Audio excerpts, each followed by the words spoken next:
close your eyes for a second and imagine, just for a second, that the king of luxury watches, Rolex, almost got dethroned. Not by a competitor, not by an economic collapse, but by one of its very own creations. Sounds like a plot twist, right? Now, open your eyes. Well, you'd be shocked to know that this actually almost happened. Rolex came very close to stumbling over its own crown.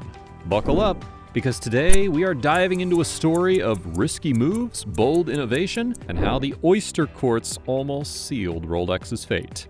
Yes, this is the story of the watch that almost killed Rolex. Rolex, the unshakable king of watches. Rolex's reign started back in 1905, and since then, the brand has been responsible for some of the most iconic timepieces in history. From the Oyster, the first waterproof watch, to the Perpetual Movement, which revolutionized automatic watches, Rolex didn't just set trends, they set the bar. The Submariner was the ultimate dive watch. The Day-Date graced the wrists of presidents. And the Explorer literally went to the highest peak in the world. Rolex was untouchable. It was not just a brand, but rather an empire built on precision, craftsmanship, and, let's be honest, a lot of swagger. But even kings can misstep. In the 1970s, a new player entered the game, forcing Rolex to make a bold move that almost led to their downfall. The quartz crisis, a nightmare for Swiss watchmakers. Enter the 1970s, the era of bell-bottoms, disco, and quartz watches. This was the time when the traditional Swiss watch industry had its world turned upside down by the quartz movement. Seiko, a Japanese brand that was relatively under the radar compared to the Swiss giants, launched the quartz watch revolution. What made this such a game changer? Well, it's simple. Accuracy, affordability, and mass production. If you're not familiar with what quartz watches are, let me break it down for you.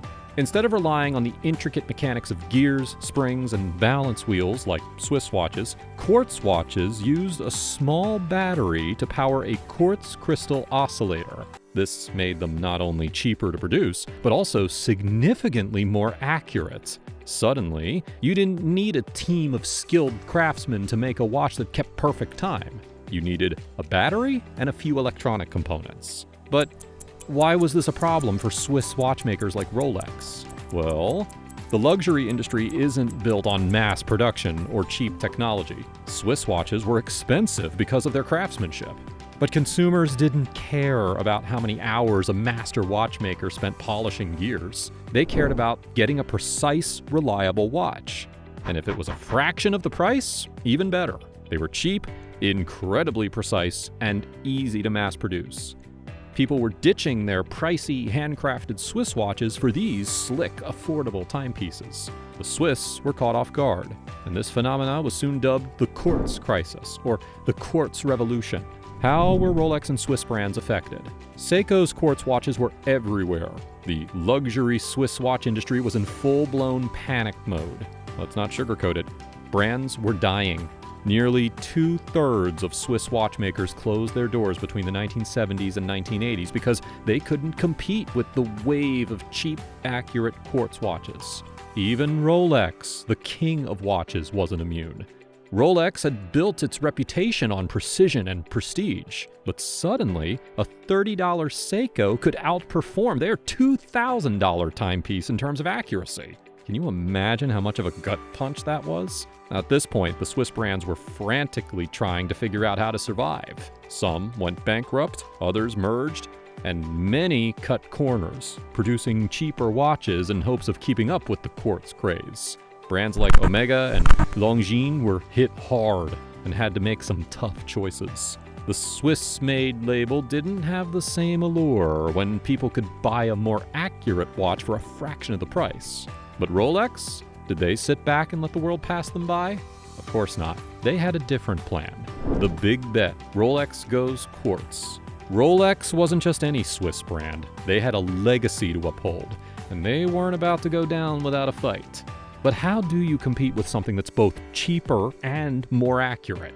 Well, first, Rolex played to their strengths: luxury, heritage, and craftsmanship. They doubled down on what they did best. creating high-quality, mechanically driven watches that were built to last generations. But they weren't blind to the shift in the market. Rolex needed to acknowledge the quartz revolution, and so in 1977 they took a bold step. They introduced their own quartz models under the name Rolex Oyster Quartz. This wasn't a cheap quartz knockoff trying to compete with Seiko. It was still a Rolex through and through, with the same attention to detail and quality, but powered by a quartz movement. The Oyster Quartz was meant to be the best of both worlds. On the outside, it looked just like any other classic Rolex. Strong, sophisticated, and waterproof thanks to the iconic oyster case. But on the inside, it had a quartz heart. Yep, a battery-powered Rolex. You can imagine how that went down with purists. The reaction. Wait, Rolex ticks now? Let's pause for a second here. Rolex, the brand known for its smooth, sweeping second hand, was now offering a watch that ticked. For the hardcore Rolex fans, this was borderline sacrilege. Rolex was built on tradition, on the delicate craftsmanship of mechanical movements. The Oyster Quartz, though accurate and innovative, felt like a betrayal. Where was the soul? Where was that timeless mechanical heartbeat? It wasn't just collectors and enthusiasts who were skeptical. Even casual watch wearers weren't sure what to make of it. Rolex, the symbol of mechanical perfection, was going battery-powered? It felt a bit like Ferrari suddenly deciding to make minivans. Sure, they might be fast minivans, but come on, that's not what Ferrari's about. The numbers. Why it almost killed Rolex. Now, let's talk numbers. Rolex hoped that the Oyster Quartz would be a smash hit, and in theory, it should have been. It was well built, it had the same rugged good looks as its mechanical siblings, and it was more accurate than any other automatic Rolex. But here's the kicker. People weren't interested. The Oyster Quartz wasn't exactly a blockbuster. Rolex only made around 25,000 Oyster Quartz watches over its entire production run, which lasted for about 25 years. That's a drop in the bucket compared to their mechanical models. For reference, Rolex makes about 1 million watches a year today, so you can see how small of a number that is. But why didn't it sell? Well, the Swiss watch industry was starting to recover by the late 70s and early 80s. People were realizing that mechanical watches weren't going anywhere. In fact, the quartz crisis made people appreciate the craftsmanship of mechanical watches even more. The Oyster Quartz? It just didn't have that same aura. It felt like a compromise, a watch caught between two worlds, 2 quartz for the mechanical lovers, and 2 Rolex for the quartz fans. It was a bit of an identity crisis, and in the luxury world, identity is everything.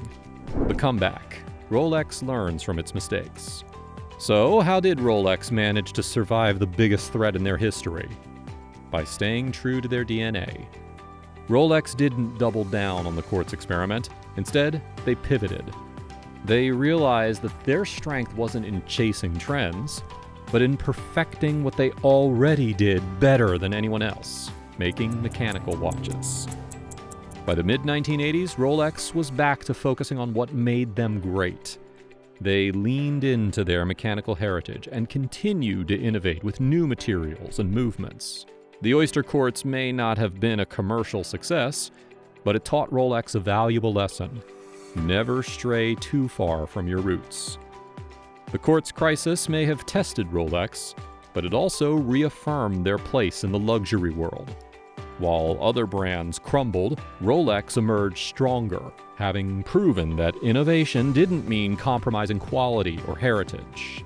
The ironic twist. Now, here's the funny part. The Oyster Quartz, the watch that almost tanked Rolex's reputation, is now a highly sought-after collector's item. That's right. The very watch that nobody wanted in the 70s and 80s is now cool. Go figure. Why? Well, partly because of its rarity. Rolex didn't make many of them, so Oyster Quartz models are hard to come by. And while it might not have been loved at the time, it is now seen as a unique part of Rolex's history. Collectors love a good underdog story, and the Oyster Quartz is exactly that. A Rolex that dared to be different. Plus, let's not forget that the Oyster Quartz is still a Rolex. It might tick instead of sweep, but it is still built to the high standards as any other model is. And now, in a world that appreciates vintage and quirky watches, the Oyster Quartz is finally getting its moment in the sun. Well, at least there was a happy ending to this story. So, what do you think about the Oyster Quartz? Let me know in the comments down below, and I will be sure to respond to every single one. Like and subscribe if you love elegant timepieces. And if you don't subscribe, well, it means I'll just have to wait another day to onboard you. Stay tuned for more wrist-worthy content.